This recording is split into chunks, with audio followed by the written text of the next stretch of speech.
Hello and welcome to Cartoonist Kayfabe. My name is Jim Rugg. I'm Ed Piscor. And I'm Tom Scholey. Going to look at the 100 best comics of the century according to the Comics Journal. But before we dive into this, Ed, update us on Red Room. Comics Journal published by Fantagraphics. You can't disable the power of my label. And what I mean is, Red Room comics are published by the same publisher.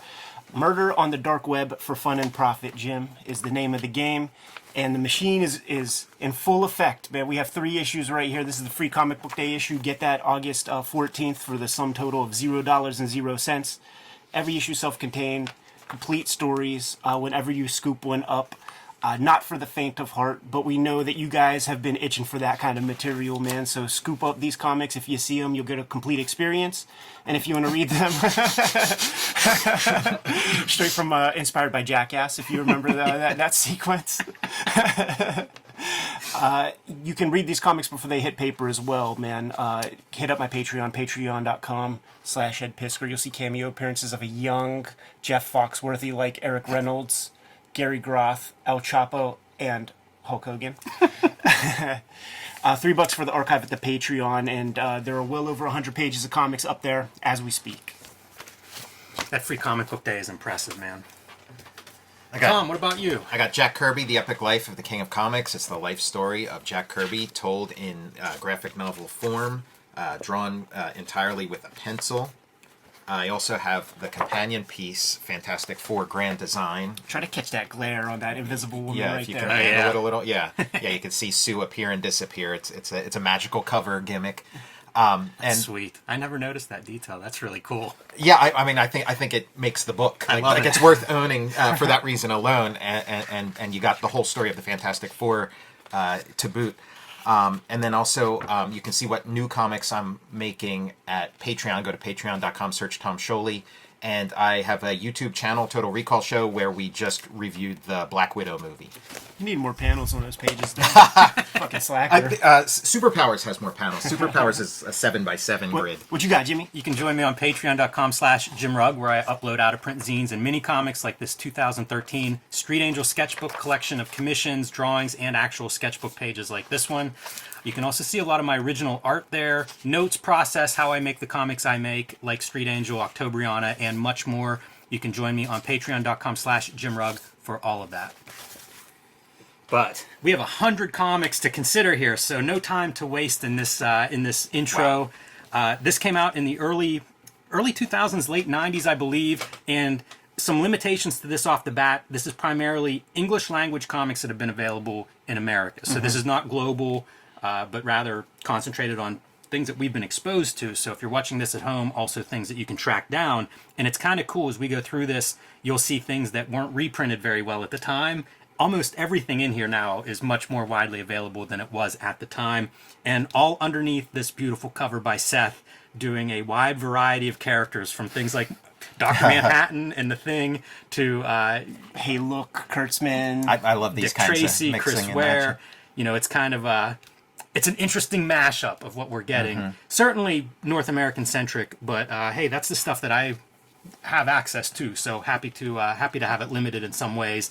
And if you broaden that any more, I think it would be almost impossible to try to compile a list like this. I think it'd be almost impossible to compile a list like this for, the 20 years of the 21st century, Right, yeah. Just because things have kind of broadened so much and there are comics coming from so many different avenues. But this is a lot of newspaper comics, comic books, early graphic novels, and let's dive in. Yeah, please.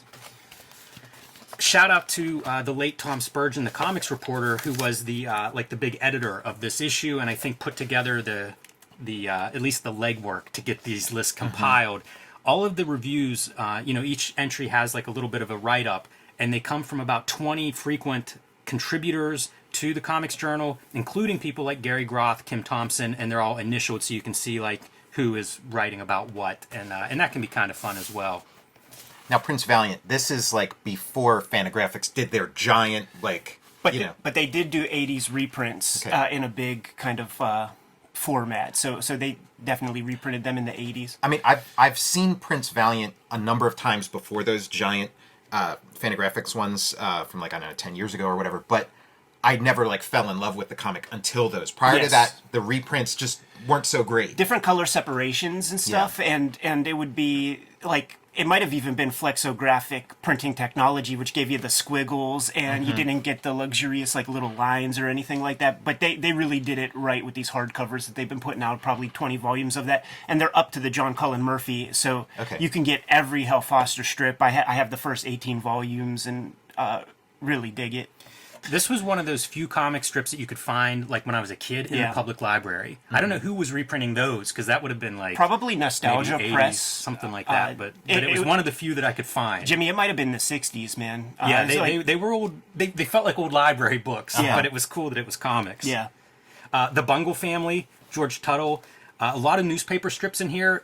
There are a lot of comics in here. I got this in the early 2000s. There were a lot of comics in here that really, this was my first real exposure to them, which is kind of cool. I know Carol... Art Spiegelman doing the write-up on this one. Yeah. Like, I know Carol Tyler's work, but I don't know the Hannah story. So, like, I'm making notes as we go for my own comics education. Yeah, and Carol Tyler's a really interesting one because I feel like in the 21st century, she's come on more and more with some of her book releases, really kind of fitting into the graphic novel movement. If we saw, Zippy the Pinhead on the front cover there, like Bill Griffith, you could say the same. I mean, this guy is working now more than ever, doing a daily strip and a graphic novel every year. Where does the guy find the time?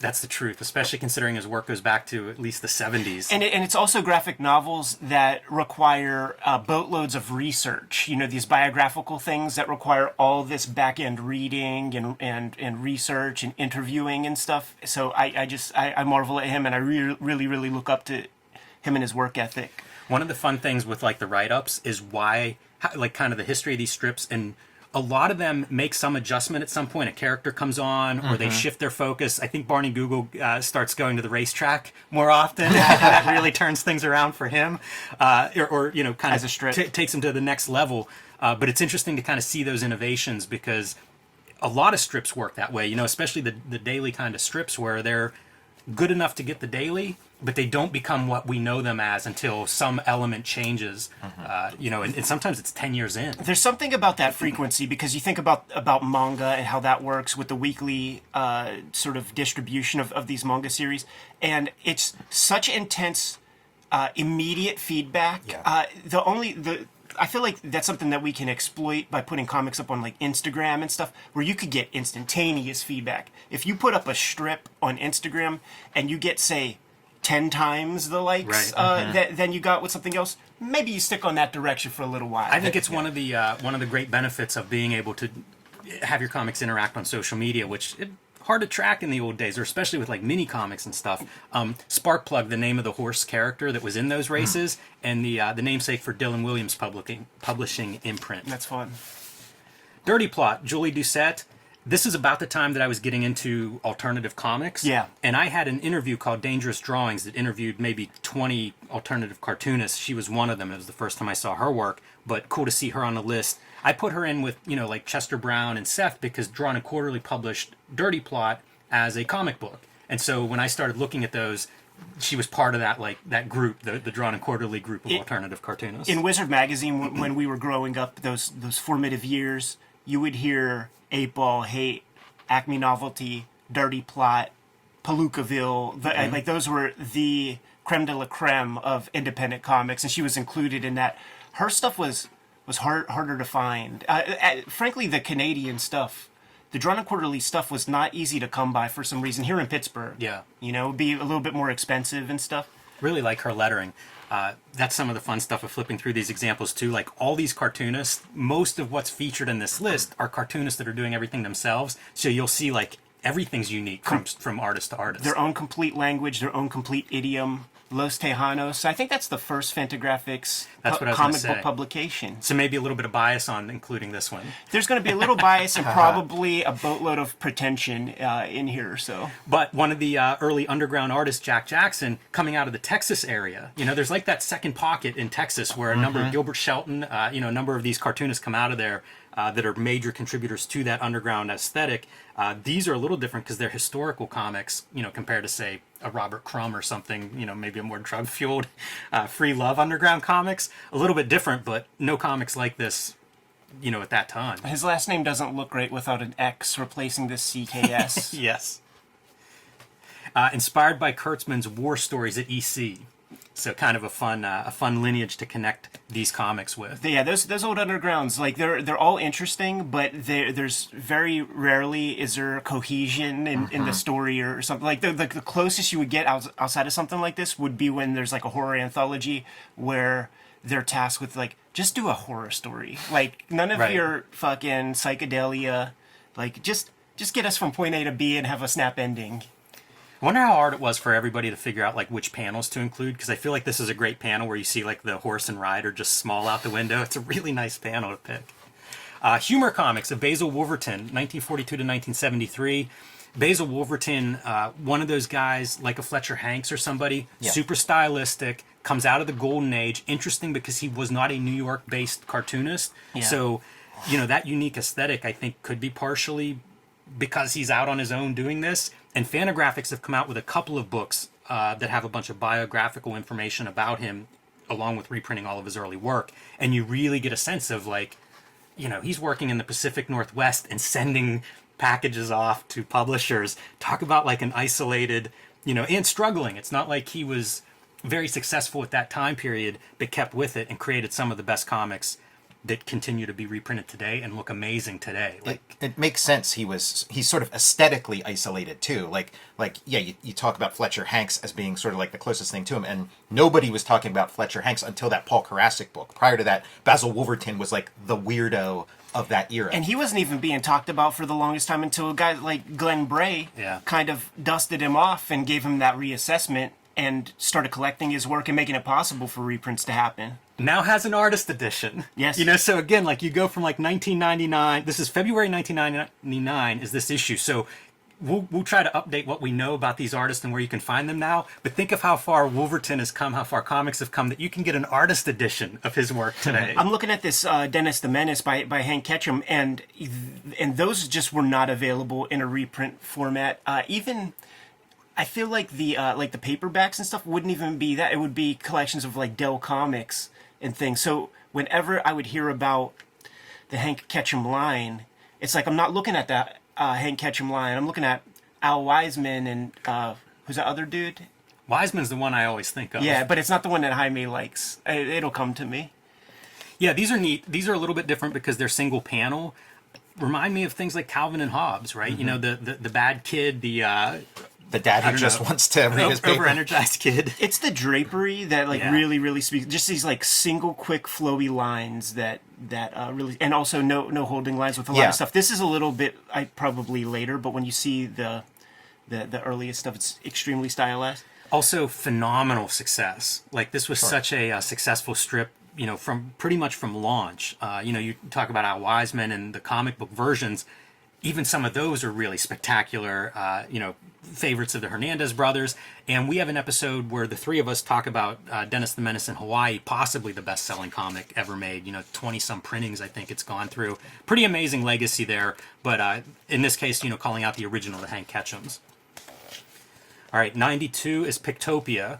Alan Moore and Don Simpson doing sort of a history of comics and maybe lamenting some of the history of comics in this strip. I feel like comic strips specifically, if I remember correctly, this first appeared in Anything Goes, I believe, and has been reprinted incessantly. I think Fantagraphics has just put out like a singular volume of this, because this would usually appear in like little anthologies, and there's like the George Curie Tomorrow's Alan Moore book. It's reprinted in there. I have maybe like 4 or 5 different versions of this thing, and now there's like prestige format, like 64-page hardcover book that has this 8-page story, it's a short story, plus a whole lot of typeset words to go along to get you to that 60-page $20 price point. Having it paired with Watchmen is kind of a good pairing. Both like commentaries on comics and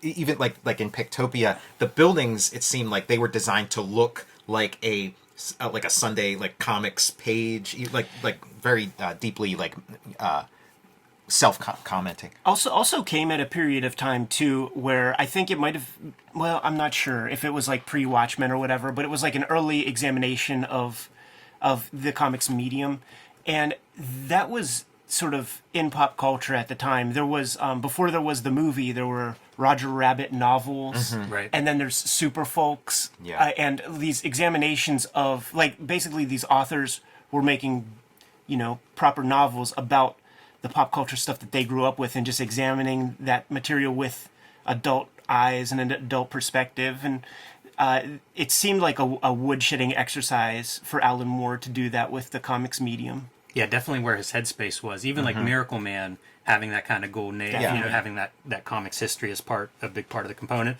As you said, Tom, Watchmen next on the list. We've been going through that month by month, re-examining one issue at a time this year, so won't spend too much time on Watchmen. But interesting to see where it falls in this list.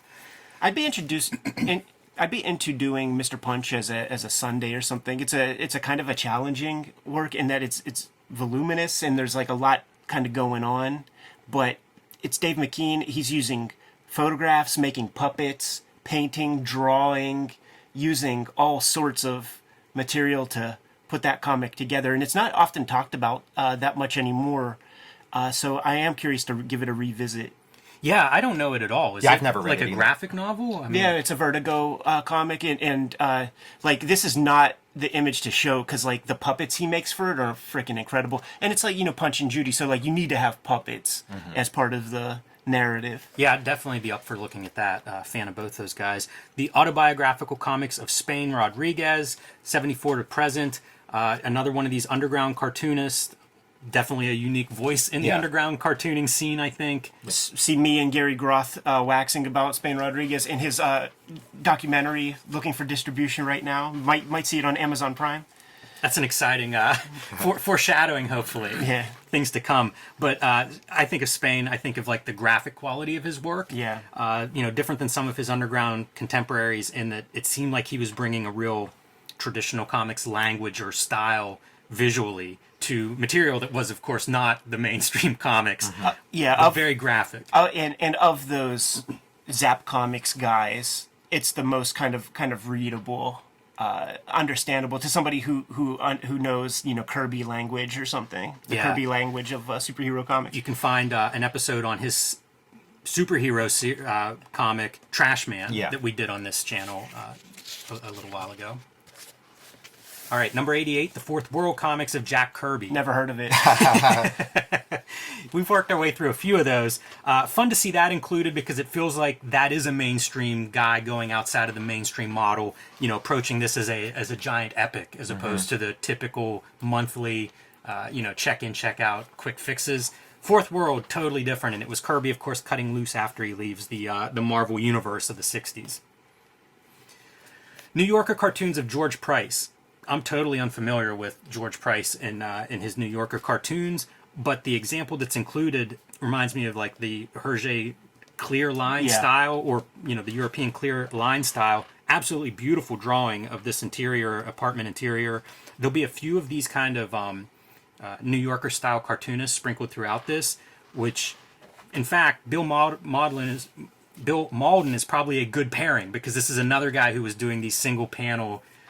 Not exactly gag comics, but like these lifestyle comics, a different lifestyle, obviously, World War II enlisted men. I feel like but this- interesting to see these two on facing pages. Yeah, I feel like this might be one of the first times that we would have ever even seen his name, because it's not like there were active books that you could get at that time that were accessible in any real way. And this list really feels like a template that like Gary and Eric and Kim Thompson were looking at for like future acquisitions and stuff. It makes a lot of sense, if you think about, you put this list together and then you look at what hasn't been reprinted or what is available, and somebody certainly seems like they were looking at this list in terms of what's been printed the last 20 years. Stuck Rubber Baby, Howard Cruz.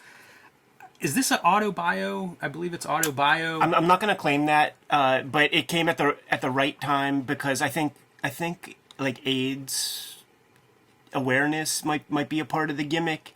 I got this comic was in the school in my school library in high school. It's the only comic in my school library. As a kid, on the hunt for comics. It was at my proper library. This would be in the Walden books, right next to kind of Mouse and all that stuff. It's not talked about as much. I'm not sure if it was even talked about then but it was always out there. I would get it out because it's like it's just it's comics. I love comics. I remember it being dense enough that I just got turned off to the reading experience, but I'm a more patient person now when it comes to reading, and I do want to give that a revisit. I just picked up a new edition of this. Like, I think it's been in print pretty much since it first came out. Like with a couple of different publishers doing new editions or commemorative editions. I guess maybe the 25th anniversary is the one that I picked up. One thing that stands out is just how dense the art is. Yeah. And they comment about that in the write-up, is like really stepping up in terms of drawing. It feels like somebody who had done some comics and then had this idea and recognized, like, this is special. It's, a graphic novel at a time when that was unique, and really putting that extra effort in. And I think you can see it even in the art Yeah, that a they little pull bit here. of a Drew Friedman thing It's going on. wild, right? It's like the shadow cast, and then there's drawings in the shadow. Really exciting. And great lettering once again. Like talking about these guys who you see their hand throughout the page. Very accomplished cartoonist, Howard Cruz. So The edition that I got when I was a kid was Paradox Press, which would be a DC comic. yeah, that's really interesting. I have a feeling that it's gone through a few different publishers for those reasons. Why I Hate Saturn by Cal Baker, another early graphic novel, 1990. I have been wanting to do a Kyle Baker episode, and I think the way to do it is just to pull out half a dozen works and kind of show his breadth, because he does so much. Around the time this issue comes out, he's doing Plastic Man all digitally for DC Comics, which is about as far removed as you can get from Why I Hate Saturn, this black and white, possibly gray as well. But if you've ever seen this, text is underneath panels. It's a very different approach to comics and cartooning, especially for the time period. I'm always impressed by Baker because he does seem to be able to do everything and to do it all well, whether it's Deadpool Max or, almost a slice of lifestyle storytelling with Why I Hate Saturn. Cowboy Wally Show, another one that I think of as those two books kind of linked together in my mind. Yeah. I'd recommend reading either of those if you're at home and curious about really early slice of lifestyle graphic novels. V for Vendetta, another Alan Moore entry. You guys did a couple Read More episodes, Comics yeah. on that covered this. Yeah, some of it. We went started, chapter by chapter. We'll probably pick it up again, man. It's one of those books where, as he starts to develop more and more ideas, like I don't think I ever read the complete V for Vendetta. It starts to get, well, it's been a while, since I gave it a shot, and that was sort of the effort with the episodes. Like, let me go through this entire thing. But the latter portion is definitely different than the earlier portion, which would have been in Warrior Magazine in those small segments where he's getting a lot of material in 7 pages or whatever, which is something that kind of inspires me. It also is one of those dystopian future stories where, like, maybe the world has moved closer in this direction. That was the more experience. surveillance. That was the experience we had reading it. Was just how contemporary and predictive it was. Yes, not always the funnest stuff to read. CCTV screen cameras on every corner, and then when you read like modern news about how UK like sells their public on those closed circuit cameras whenever like a kidnapped kid is found or something. They're just like, look, you Right, see, exactly. it's a good idea that we have these cameras. Dan Clow's caricature. After the first, like a Velvet Glove, he spends maybe the next 10 issues or so of 8-Ball doing these short fiction stories. And really, it seems like exploding as a storyteller, really developing. And Caricature may be the standout of that series of standalone short stories. This one, I probably come to Clow's right around this time. So then I'm going and rereading this story and thinking about it a little bit differently after this write-up. But certainly one of my favorite cartoonists, and his first big entry on this list. I love short stories, and seeing things like, there's a number of these short stories that are in here. Even the Lily stories is a couple of short stories. It always stands out to me because I think comics are well suited for short stories, even in this graphic novel age that we live in. Some of your Red Room, Ed, stands out to me that way. So the Lily stories by Debbie Dreschler. When I started reading the alternative comics, she was doing a story for Drawn and Quarterly called Nowhere. It was like middle school kids. It was probably one of my favorites of all of that stuff, and I would like email her and stuff and write to her. Gets out of comics after just doing a few of those. The Lily stories is about this girl being molested by stepfather or father. I can't remember which. If that's a little bit too heavy, I would highly recommend Nowhere. I think that's a really good comic, and it's kind of available. You can find it. They collected that. But a good artist. I mean, she goes into illustration after comics, so definitely visually exciting. Zap at number 80. The I don't know, the Bible of underground comics. The one that started it, man. It's created the template of, man, you better even hand letter your indicias if you even want to be a part of this game. We have the complete Zap, the beautiful set that Fantagraphics put out a couple years back. That's going under the microscope at some point. I call it sort of the godfather of outlaw comics in the truest sense, man, because even to this day, you still see people, you know, having their eyeballs exploding whenever they see that stuff. It feels like it's a big part of what Zap was, being transgressive in, you know, every way these guys possibly could, you know, really screaming against the society and kind of, you know, the limits they were putting on pop culture. This was definitely an attack against those restrictions. Grew up in that Eisenhower, Ozzie and Harriet era, and fucking pushed against it for all it's worth, man. And one of the great anthologies, as you say. We'll see a couple more things like Raw will be listed in here, but definitely I think it's a template that every decade you can find some of these anthologies that I think are at least in some way the offspring of something like Zap. Captain Marvel, C.C. Becker, Otto Binder, fun kids comics, right? Fun enough that DC had to challenge them because of the threat they posed to, you know, Superman's dominance. I mean, talking with Gary, he said that at a certain point, Captain Marvel comics, man, were selling about 3 million a month, which was far more than everything else. They're very charming. If, you know, anybody that hasn't read these things, they have a real cartoonist quality to them that I don't associate with most of those monthly Marvel DC style comics. If your fair publisher, Chris Pitzer, comes up to visit you, man, should make him stay an extra day or something.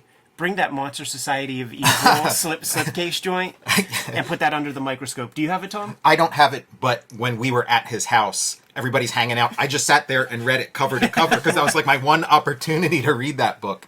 And yeah, I love this stuff.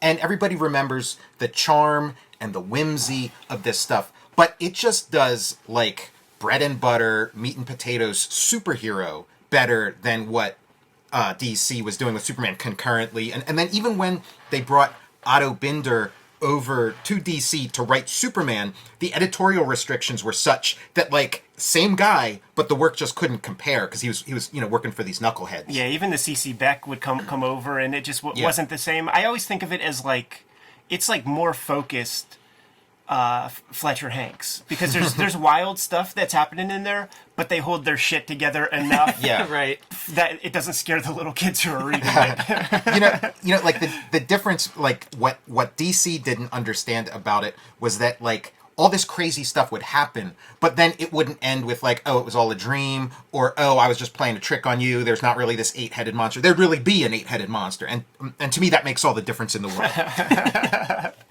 All right, 78 and 77, Lil Abner and Sugar and Spike. I'll be honest, I have not read any of either of these comics. I would always hear people talk about Sheldon Meyer's Sugar and Spike, you know, these two kids. I think DC was the publisher of this, and I think it's started to be reprinted in the last decade and a half. They've done a little bit of reprinting of it at least. And Lil Abner, I mean, there's a time when this is the most successful popular strip in America. Yeah. In quite a bit of time, maybe a decade or something in the middle of the century where this was it. Mm-hmm. Yeah, and I've read Lil Abner and like it a lot. It is funny that Al Cap's name is here because he's like the first like main ghost guy that had people like Right. Frazetta drawing the strips and stuff.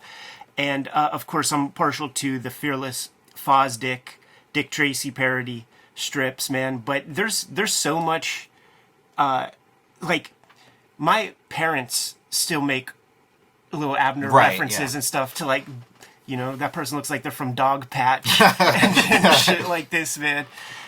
So, you know, it definitely was a big part of pop culture. And fuck, man, Al Cap would be fully canceled today if you hear the stories about that motherfucker, man. Well, yeah, like my introduction to Al Cap was when he shows up to confront John Lennon and Yoko Ono in the Imagine documentary.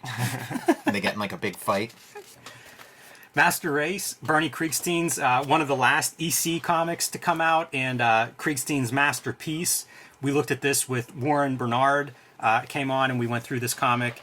the actual comic, I believe he had the copy of Impact. the original. So a very fun video. I would go check that out. Kriegstein, a huge influence on Dan Clowes' art if you're a Clowes fan. And this story, one of the great comics of all time, still great today, and I think super influential on people from Frank Miller to Art Spiegelman. So pretty broad run. I was looking to see who wrote about it. A Tom Spurgeon writer there. I thought it might have been Art Spiegelman, who has written a big critical essay on Master Race. Black Hole by Charles Burns. We did another video on that piece. One of the most extraordinarily drawn comics I've ever seen. Definitely go check out that full video. It's an hour of us waxing poetic about his beautiful artwork. Yeah, you know something about that comic that I don't think I said or we said in that video is that it is amazing and remarkable that he kind of like stuck the landing and held his shit together, because he put out maybe one issue a year over the course of a decade, and to keep this 500-page story congruent and tight over a decade, that there's an extra set of skills and tools there to make that happen, man. Ernie Pook's Comique by Linda Berry. This was her alt weekly comic strip, I believe. So and then collected, which is fascinating in itself. Linda Berry, a fantastic cartoonist, very unique. You can see it just in this sample that, once again, it looks completely different than all the other comics we're looking at. But a very unpretentious cartoonist and a very easy cartoonist to read because of that.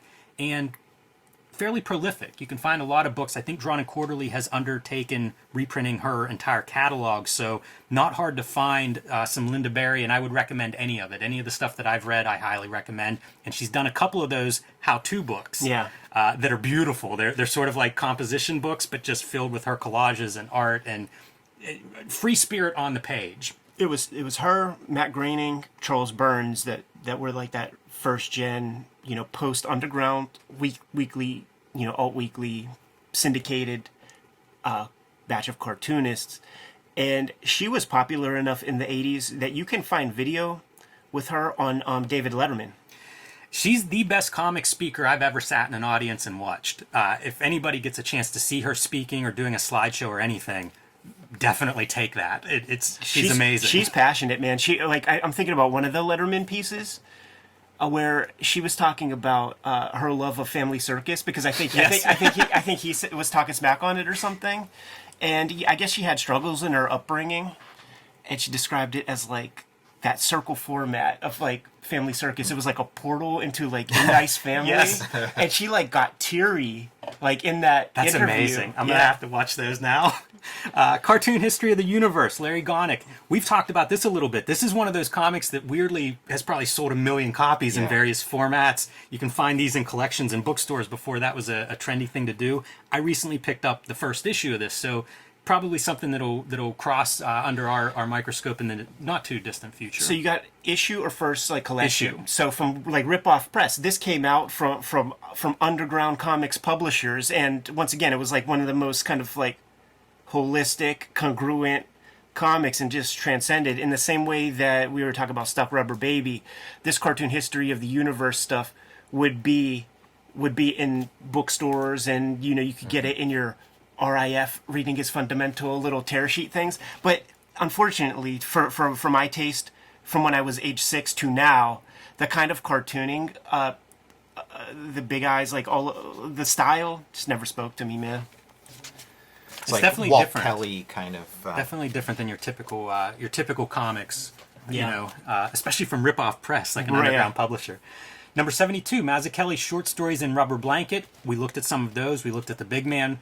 Mazzucchelli, fascinating because he goes from being what I think is the best Marvel DC superhero artist to leaving that behind and self-publishing and sort of embracing the wider language of comics and exploring that in Rubber Blanket and in these short stories, some of which ran through like Drawn and Quarterly anthologies, but a super gifted cartoonist who is just exploring on the page, and we're able to watch that exploration.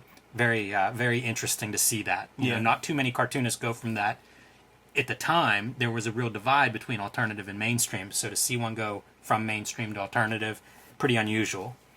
The Book of Jim Woodring, amazing. One of the great ink slingers, again, super precise. The Book of Jim, a little bit different than Frank, his wordless comics and his cartoon animals. These, I think, are a little bit more autobio, dealing with dreams, things of that relationship. But an exceptional cartoonist. I recommend, again, anything by Jim Woodring is probably worth, your eyeballs will thank you for that. Also great in black and white and color. Again, one of the rare cartoonists that go that work both ways. Jimbo, Gary Panter, bringing punk sensibilities to comics. Known for working on Pee-wee's television show as one of the designers of props and backgrounds and all of that stuff. An extraordinary cartoonist, a painter, just visually, brain exploding kind of guy. And doing a lot of stuff on the comics page that nobody else did. Virtuoso drawer, and continues to be active. New book came out this year, so that's always exciting to see these guys that have 3, 4, or 5 decades and continue to produce exciting work. Yeah, hugely influential to like a definite wing of comics. Mm-hmm. Yeah, this is one that suffers from having only one panel reproduced because he works in so many styles, Yeah. Definitely don't judge too much if you're not turned on by this panel. Although if you are, there's lots more of that too. So, definitely a guy to look up and probably someone we'll cover again at some point.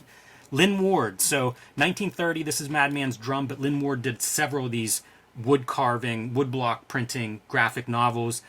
Wordless. Yeah. And this is one of those, like, people look at early prototype graphic novels. Lynn Ward's work is one of the examples a lot of people cite, and these have been reprinted in accessible editions. Yeah, great reading experience. And yes, so early. Like, before anybody even had the faintest glimmer of the idea of, like, the word graphic novel. Probably for decades, not a part of, like, comics canon or considered part of comics, and then historians going back and reclaiming Lynn Ward's work. Barnaby, Crockett, Johnson. This is pretty fun with the Futura typeset lettering for a newspaper strip, but one that looked a little bit different and a little bit kind of that mid-century modern, coming out in the 40s and up to 1952. I have like I guess it must be from the 50s, book of these collected, and the paper is spectacular. And it's just like a shitty, whatever passed is like a mass paperback or hardcover, but it's beautiful. I guess paper was better then. But one of these strips that is lauded for their design. Like, you can probably hear Chris Ware wax on about a strip like this. I know Dan Clowes has mentioned it, and it's a different style. Once again, you see that pared down, very thoughtful, precise kind of style. Pretty atypical for the early part of the 40s. Pre-Charles Schultz, you just didn't see a lot of that type of style. And again, the typeset lettering. And another unusual. Cartoonist that's just transcended the medium, because this was a very influential strip to people who dug comics, and also the intelligentsia outside of comics. Bougie people read this strip. This was a time where something about having a typeset font elevated it beyond other things. But Crockett Johnson, this is Barnaby, but you can easily confuse him with Harold, who had that purple crayon, which probably sold tens of millions, 100 million books. Yeah, I'm glad you mentioned that. That's almost certainly what everybody would know Crockett Johnson from. The Passport, Saul Steinberg. This is another New Yorker cartoonist. Again, a very a blank place in my comics history knowledge. I admire his drawing ability. I have not read many of his comics. I have like a big New Yorker collection that has a few of the single comics. But this is I guess a graphic novel, a complete story. And again, you can see kind of the standout there is his drawing ability, and it's what the praise that is sung in this description. On the David Mamet Masterclass, he said that he would often get into phone conversations with Saul Steinberg, and they would correct jokes that they've seen like in the New Yorker and other places. They would rewrite them and fix them. Yeah, there's a quote here, and it's from an intro for Steinberg exhibition at the Whitney in 1978 to give some context for how celebrated he is as an artist and cartoonist. I think he did the famous New Yorker cover where it shows like a map of the United States, and it's cordoned off like 42nd Street, 43rd Street, like the idea that New York is all of America. Right. That rubs such a heel move in most of the country. Yeah. Zippy Bill Griffith, we talked about a minute ago. Extraordinary cartoonist and an extraordinary body of work at this point. This is halfway through his body of work because of how prolific he's been in the last 20 years. Plus, amazing. This is the perfect strip to have in this piece, man, because this is the reaction of the readers to a zippy strip. You love it or you hate it, man. It's very non sequitur, not to be confused with the comic strip non sequitur. Definitely not to be confused with that. But it's an id comic. George McManus, Bringing Up Father. This is 1913 to 1954. This is one of the first books that I got from Bill at Copacetic Comics. Whenever I found Copacetic Comics, he had some weird reprint of it and was, pawning it off on everybody, and rightfully so. A really interesting strip that was kind of like the template for a lot of sitcoms, because it's this upper class family reduced to sort of like this middle class presentation, and for the early part of the 20th century. A pretty interesting period piece now to look at, and amazing cartooning skills. You can see the abstractions and stylization on those two characters in the sample image. And that's been reprinted quite a bit, I think, since then. Goodman Beaver, Harvey Kurtzman, Will Elder. Kind of controversial strip because of Archie suing them, so, the first one can't really be reprinted, but I did recently pick up a reprint of all the other strips, so maybe one that we look at some point. But this is one of the early strips after Mad Magazine, I believe. It was in Help or Humbug, Help. I believe. Yeah, originally appeared in Help. So this is proto Little Annie Fanny. Like this character is that kind of like boob character that once, just like Tim Vigil's career change when he went from one claw to two with from Grips to Faust. Right. These guys, their career elevated Elder and Kurtzman when they took that blonde doofus of Goodman Beaver, put some breastises on him, called him Little Annie Fanny. And by the way, that's Lloyd Bridges from Sea Hunt. So you can see where the level of humor, where the jokes came from. Beautiful comics, though. Will Elder in black and white is not to be missed. No. I mean, it's like etchings. Yeah. I had Megaton Man comics when I was a kid from Kitchen Sink. And is that the reprint that you have, the Kitchen Sink? No, I have that, like the big Will Elder book, and it reprints all of them, but that first one. But the Kitchen Sink one is the one I would see in the catalogs, and should have pulled the trigger on, but didn't. There was like one image, and it was just so hyper detailed, but it was also so clear. And that was something that I was really chasing when I was a kid, man. Definitely an influence on people like Crumb with that hatching. And I feel like some of this I can see in your work, the pen lines and that building grades and I've values. seen the Goodman Beaver character like versions of that in your work. Yeah, for sure. And I think even Woodring pulls from some of the ink technique that Elder put down there. Hey Look, Harvey Kurtzman's 1940s work that he did at Marvel Comics is like one-page fillers. One of my favorite stories is like he was getting the page that nobody wanted, and now this has been reprinted, over the decades since then, making the most of whatever opportunity he had. These are fun. It's Kurtzman, one, doing all the drawing himself, which is awesome, but also just playing with the form. So, one-page gags, super easy to read, looks great. And I think it could do with the new printing. I do believe that the printings are up in price now because there isn't a current one. But these are some fantastic comics, and they age really well because a lot of them are just about formal the formal comics qualities. Yeah. Harold Gray's Little Orphan Annie. This is a well curated double spread here. Everything kind of communicates with each other. A lot of alliteration with the Harveys and Harold and another Harvey. But one of the celebrated adventure era comic daily strips with Orphan Annie and Harold Gray. And that, of course, widely available in reprints now. Although when eBay first starts, I was looking for these, and they had some reprints from, I don't know, the 80s or 90s, and they were all pricey before. Is it Fantagraphics that's reprinting like the nice IDW? IDW. There's that one super thick Orphan Annie book that is easy to get your hands on. That must have probably sold in the hundreds of thousands or something. It feels like those were made for the library, the big oversized. There's a Dick Tracy like that. Those are nice. I enjoy those. Those are some of my first exposures to these. And those things, they're a good blend. So you get to see a little career sort of overview. And, when you see stuff like this, this is like year one. Right. Because he grows in this hatching style that is super dense.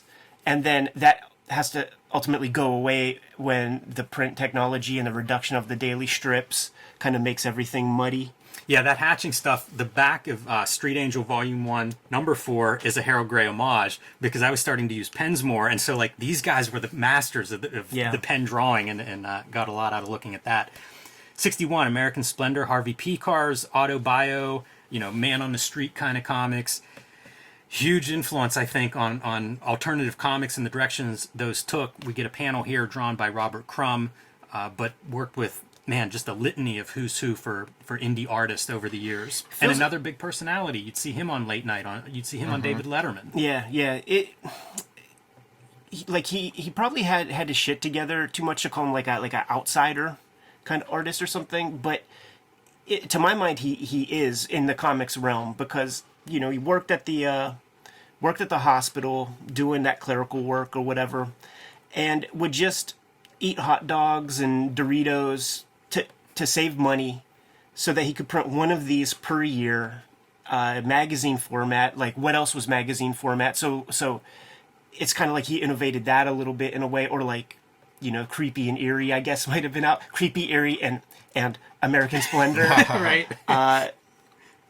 But be a nice 64-page thing. And as I was growing up and sort of being tired of Marvel, DC comics, I was just more into like the Peter Parker part of the comic. And I still remember there was like a What If comic. It was like, what if the Fantastic Four faced Doctor Doom without their powers? And it was like the closest comic I could have to just like real people, until I saw Comic Book Confidential and saw Harvey P. Carr talking about this American Splendor comic, doing a read through of like one of the Crumb illustrated stories, and the orange Drew Friedman cover Doubleday book was also another one of those books that was at the Walden Books for a time, and scooped that thing up and totally changed my life on the strength of the writing.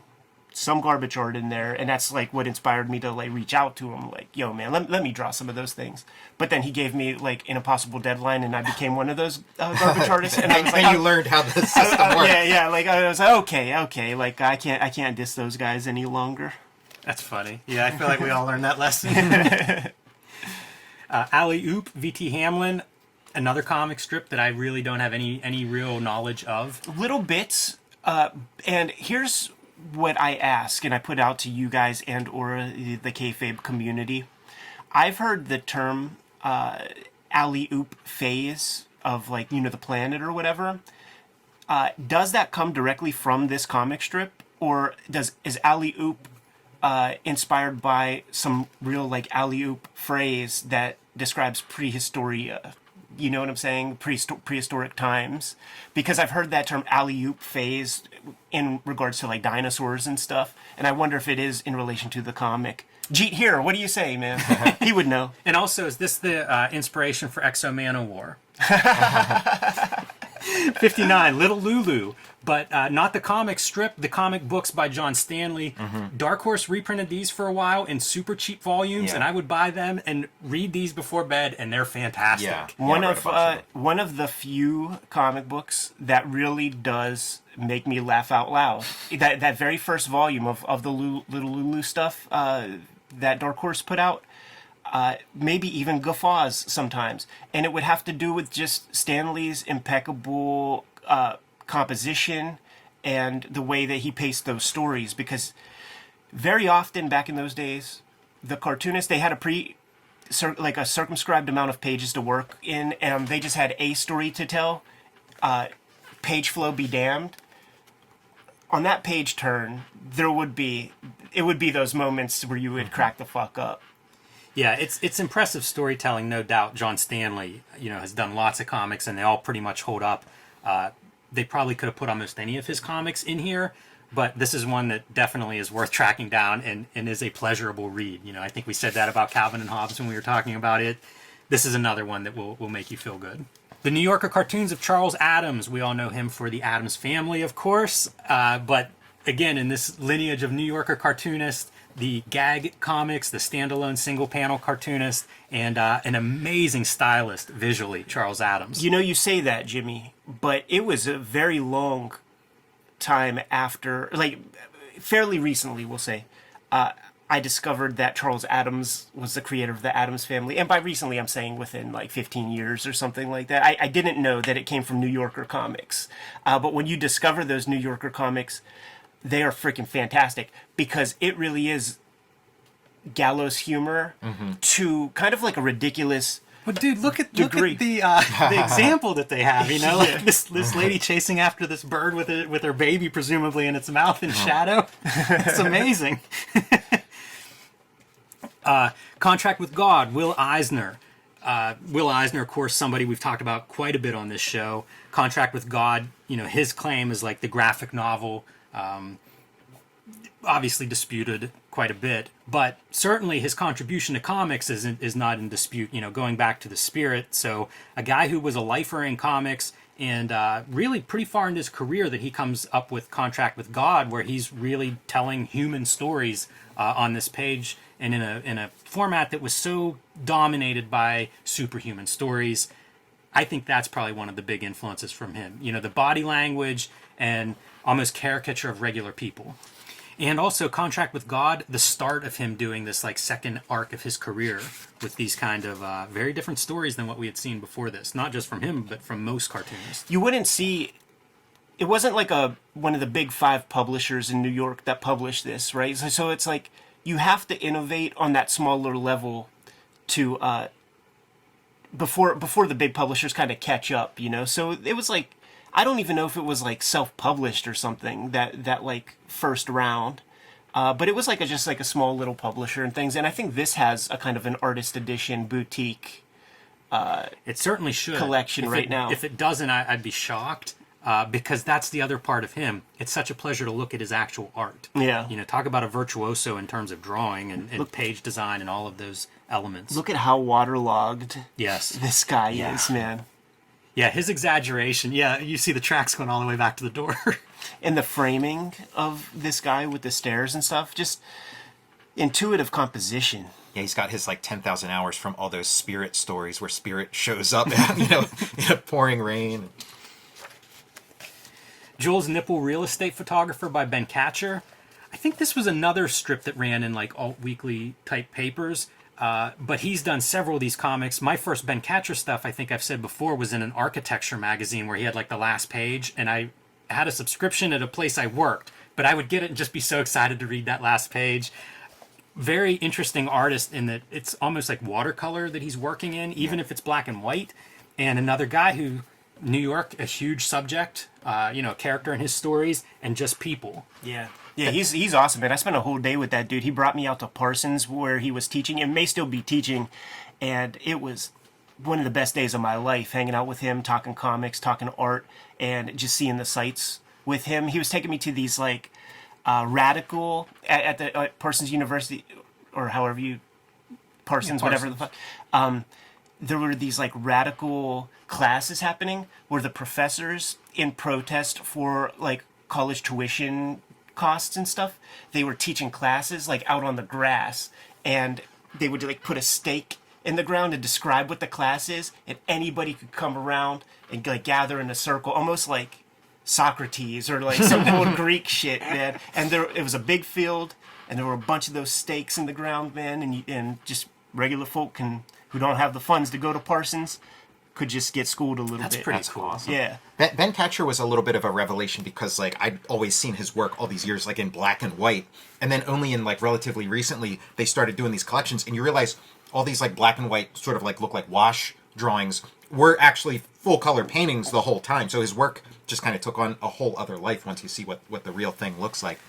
He also has a scratchy kind of drawing style that's quite unique, and that was something that spoke to me whenever I probably picked up this book after I read this list. Yeah. And it was like very different, you know, than what I was used to with alternative Cartoonist, and I love that drawing style. It's akin to the direction that Mazzucchelli started moving in after like he was done with like mainstream superhero stuff. Yeah, I don't think that that there's any kind of pencil or anything. I think he's attacking the page in ink, and that's how you get to keep that line. Like this is not diminishing the work. I love this work, but we often will do roughs at a similar level, and then based on our own insecurities, you tighten it up. You pose a guy like, "Hey Jim, stand like this for me real quick. I need to see how the drapery looks on your sleeve." He lacks that pretension. He lacks that insecurity. Attacks the page, hits it with the watercolor or like the ink wash, man. to sell you on focal points and direct your eye in the perfect way. Like just a master cartoonist and a guy who isn't trying to chase like mainstream success or whatever. One fun thing that's kind of nuts, and we could probably like do this, like I think you have a copy or two. Some of his first work appears in Gasm alongside like James O'Barr. Wow. Yeah. I had no idea. That's funny. That's Yeah. what I'll be looking at when I go home too. Yeah. Man, I have all kinds of stuff to watch tonight. He fixates on location and history in ways that I can't think of other cartoonists that do it. And I love both of those things, especially for, it's almost like a travel comic or something if you're not from there. But I love that fixation as well. And it really comes through in his comic in a way that's completely unique. So I enjoy reading it. Kind of like an NPR story or something in some ways. The Frank stories by Jim Woodring. We talked a little bit about these a minute ago. Nothing more to add. We do look at Frank in one of our videos on wordless comics, but these are like, I don't know, nightmarish cartoon, hallucinogenic cartoon kind of comics by a virtuoso ink slinger, like really adept when it comes to his inking and drawing and really his imagination. Documentary about him kind of shows that, where he has just shelves of sketchbooks of these kind of stream of consciousness ideas that he draws upon. Yeah. Makes for a unique reading experience. The EC horror comics, edited by Al Feldstein and Johnny Craig. We've looked at a few of these. I think, to sum up EC, it's kind of like the highest level of work for hire that was done in comics history, at least from an illustration, from a visual standpoint.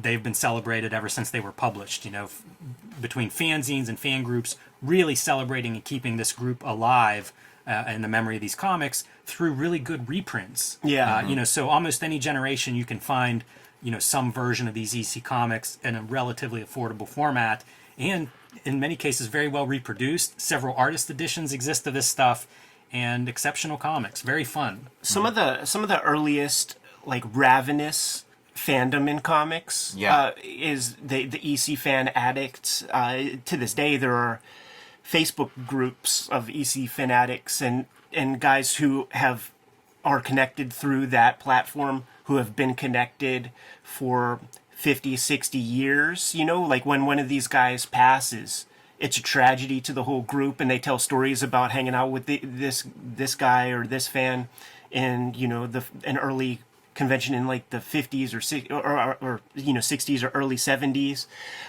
The distinction of the EC horror comics here, in part, is a little surprising in a way, but I mean there is historic significance, because like the reading experience is just kind of like whatever. Like I enjoy these comics, but the fact that there is a distinction tells me that very much higher on the list should be the Kurtzman war stories. And if they're not on there, like they should probably replace this. Because they are just like much stronger comics as comics, because these are very much like illustrated prose or something. It's almost not comics. Like the span between panels can sometimes jump dramatically because all these stories were so short. But the art on these comics completely unquestionable. Some of the strongest craft in the history of American comics. It's a cool formula. It's a very rigid formula, and just how much you can accomplish within those confines. And it becomes a game. Like once you know the rhythm and the beats and stuff, it's you racing to figure out how it's going to end. So it even kind of takes you out of the story in a way, because you're just the whole time thinking like, okay, well they introduced this character who has a sneer. He's going to do something bad and he's going to get fucked up in the end. But is it going to be a Dracula that gets him, or like a Frankenstein or something? There is sort of like a sweet spot of like the first few EC horror comics you read before you catch on. Yeah. And it's like, oh man, anything can happen here. This stuff is off the rails. Yeah, they deserve a little more credit for that anything can happen thing, especially, in a time whenever most comics were not offering that sort of, anything goes freedom. And that fan thing, the whole like Marvel bulletins, Murray Marvel, that kind of thing, was cribbed from like the sort of EC fan addict, stuff. Yeah, you chisel away at like Stan Lee's legacy as you find like, where some of this stuff may have started. You might not have had credit boxes and stuff in Marvel and DC Comics if EC wasn't singing from the mountaintops, letting these guys put their signatures down on there, and even that part has become a piece of pop culture tradition. If you watch like Treehouse of Horror, Simpsons episodes and stuff, you know, murderous Matt Groening and shit like that, Ghastly Graham Ingalls, like it comes from that. Very cool. Editorial cartoons of Herblock. This is, again, editorial cartoons, not something I know much about. It's an interesting write-up. His first comic published in 1929 and, you know, active for many decades, even getting like on Nixon's enemy list, you know, many, many decades later, coined the term McCarthyism. You know, there's an award named after him that our friend Matt Boers, I believe, was maybe one of the youngest recipients of. So editorially, I think this is, you know, his legacy is sort of setting a certain standard, a very high standard for that, and doing it consistently for many decades. Number 52, It's a Good Life If You Don't Weaken by Seth. This was serialized in Palookaville, published by Drawn and Quarterly, and one of the early comics about comics, at least in the alternative realm, similar to something like Hicksville. In this story, Seth, or a stand-in for Seth, is gets obsessed with this old cartoonist and is tracking down his work and trying to figure out more about him. Kind of a fun story in that regard, something that's easy to relate to if you've ever spent time digging through back issues and looking for various cartoonists. But really, it's a showcase of Seth's immaculate drawing style, you know, influenced by some of the same types of cartoonists that his character is chasing down, but also influenced by a lot of comics that, again, I have blind spots for. You know, whether these are more the New Yorker style cartoonist, editorial style cartoonist, or just a bygone era, a very unique cartoonist in terms of the influences that he synthesized to create a unique style. And he's still developing the style, like from, you know, this is the bridge between his Mr. X work and, you know, late period Seth. Very fun cartoonist to look at in my, you know, from my vantage point. I enjoy the aesthetics that he is bringing, and fun guy to hear talk as well. Fun interview. The Alex stories, Eddie Campbell. I absolutely adore these. They must have reprinted them at a time when I was looking for alternative cartoonist, and Campbell just really, I connected with this work. And they outline the Alex stories now are collected in a book about this thick. Yeah. There's so many of them. And so, of course, they have a range. And one of the pieces they talk about is Graffiti Kitchen. Kind of falls in the middle of these Alex stories, but it is this, like, it's a very immediate story, and it looks like it's drawn on cocktail napkins. The drawing and the lettering both are sort of in between being legible, but look very similar to each other. Completely unique. The other stuff, like King Canute Crowd was one of the first collections I read of this, and I think that's what this panel's from. It's a little bit tighter, but you see him doing these renderings with multiple zipatone patterns on the same panel sometimes. Yeah. Really inventive. And you can even see it here where you have a different texture on the guy's pants, on the shirt, on his shirt. Interesting cartoonist, and a guy who, despite these kind of stylistic tendencies, is pretty unique to his own style. Yeah, where would those Alex stories appear? They would be in anthologies. Yeah. And he would do some interesting stuff with that, not just with Alex, but with some of the Bacchus stuff. And it was an inspiration for Aphrodisiac because he was an alternative cartoonist and would publish wherever he could get published. So sometimes in Dark Horse Presents, for example, with the idea that it's a bigger story, but I get to do 8 pages here or a 4-part story here, and then eventually you would see how they all fit together in this giant volume. And I always thought that was really interesting. And, you know, you talk about Burns keeping Black Hole together, same kind of deal, you know, with all these different stories. But the Alex stories kind of slice of life, everyday guy kind of stories. We're coming up on an hour, Jimmy, man. Maybe we cut things off at 50 and then future video 49-1. How about finish off the spread and then do the lower 48? Just because it's like you can't tease, or maybe you can, and maybe it's good to tease. Sounds good. We'll wrap these up, and yeah, I think that's probably a good place to wrap this. So number 50, Tantrum, Jules Pfeiffer. We looked at Tantrum briefly with Warren Bernard when we were looking at like the early graphic novels and all these different books that lay claim to that. Yeah, and what's the year on this thing? This is, I don't see one listed. 59. I think that's the time period, but it's before Contract with God. That's oh, what we 1979. I think it's about concurrent. It may have come out just slightly before, but Pfeiffer is one of these cartoonists that's fascinating, right? I mean, he's a writer. He's sort of a gag cartoonist or editorial style cartoonist, graphic novelist. You know, like he's a guy who's done a lot. Carnal Knowledge, screenplay. A fascinating creator in that regard, and a super long career for him. Writer of the Robin Williams Popeye script. It never ends. But Tantrum, I guess, maybe his first foray into that idea of like a dedicated graphic novel, and kind of interesting. It's a landscape format, if anybody at home is unfamiliar with it, and it's about this guy who basically reverse ages. He's sick of his middle age. It's kind of midlife crisis, and ends up reverting back to the 2-year-old essentially, and dealing with everybody in his life, but from that kind of baby point of view. Very very different. I don't know where you come up with that idea, but maybe Big owes him a couple of bucks a little later. I was thinking of Benjamin Button. Yeah, there's quite a few of those. M. Night Shyamalan's old, the reverse version. And number 49, Understanding Comics, Scott McCloud. We have looked at this in depth. Kind of one of the scientific cartoonists, and I feel like we're lucky to have him making comics. Has done a lot of innovative stuff in Understanding Comics, a critical essay on comics in comics form. Again, go look at our video. I think we do an hour on Understanding Comics, but man, Understanding Comics blew my mind. I did buy that when it was first published and was just like fascinated by it, and still am impressed today. Yeah, a lot of this stuff that we're seeing on this list, Understanding Comics was like my introduction to it. It was just like, I was in like the college bookstore. There were like 1 million copies of this. It was like required for some class, not a class I was taking, but I'm like, hey, I like comics. Let me buy this book. My graphic design teacher was a big book collector, and whenever he saw this in my hand, asked me to get him a copy because he was so impressed by it as a book. A pretty interesting, a big release and kind of a graphic novel. I always thought once this came out and it became taught in all these college classes, like add it to that list of Mouse, Watchmen, Dark Knight as one of those books that's probably sold, I don't know, millions of copies, often on the back of being required reading for this or that class. But hey, good for Scott, and well worth it. It's definitely an interesting look at comics, and I think it changed the conversations about comics for sure, after that book was published. So, good stopping point. Halfway through this list, blew my mind whenever I got it. Still interesting to revisit, and I look forward to doing the front half of that coming soon. Yeah, man. Kayfabers, like, follow, subscribe to the YouTube channel. Hit the bell. We'll notify you when new vids are available. What's out there, Jimmy? Join me on patreon.com/JimRugg, where you can download out-of-print zines and mini comics. You can see a lot of my original art, what I'm working on, including the process behind the Red Room #4 cover with the originals and sketches and all those pieces. Patreon.com/JimRugg.